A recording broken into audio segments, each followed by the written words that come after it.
Hey you guys, it's Pink Flame 9000 and I'm back to read the second chapter of War, Kirito's ex-reader, and this particular chapter is called Sound of Chimes. A couple of weeks went by. My heart ached with the loss of my friend. I dressed in my nicest of black dresses. Takahiro would have wanted it that way. I walked into the hospital. Everyone seemed rushed and on edge. I got into the elevator and went to the 4th floor. My heart was beating out of my chest.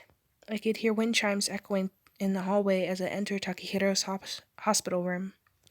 They were taking him off of life support, finally allowing him to rest in peace. I stood beside him as each one of his family members talked. Their grief seemed obsolete compared to mine. They didn't seem to know him at all. Then it was finally my turn. I gripped his hand and began to speak. Teisiki, who I knew as Takehiro, was my best friend and SAO. He saved me from death so many times. He used to say that when he was freed from the game, he'd have no fear of death. And he kept his word. He loved me. He loved me more than a friend.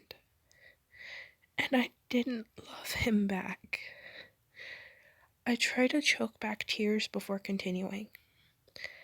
I wish I'd given him a chance to love me. I guess I didn't want to get attached.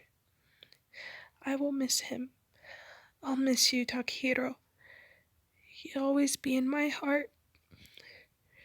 And with those final words, all that was heard were the sound of wind chimes echoing in the hallway and the sound of the machine that kept him barely alive, shutting off.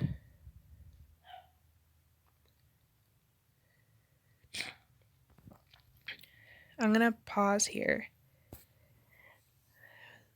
Again, this was the second chapter of War, Kirito ex-reader on my Wattpad. I'm actually crying on this side. When I write these stories, I let myself get sucked in with the characters. My character, which you'll later learn her name, which I won't spoil for you. I wrote from my point of view.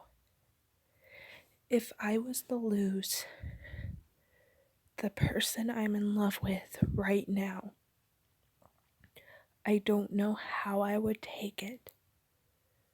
I know I wouldn't go very well. And that's what I tried to inflict in here. I tried to inflict that exact emotion. I even cried while writing this. Take a moment to think about that. If a story while you read it or while you write it makes you cry, then you know it's a damn good story. I apologize, though, for how dark this story is so far. I wasn't expecting to write it from such a dark point of view in the very beginning. But to catch my reader, that's what I did. But I hope you enjoyed this chapter nonetheless. Thank you for listening. Deuces. Pink Flame 9000 out.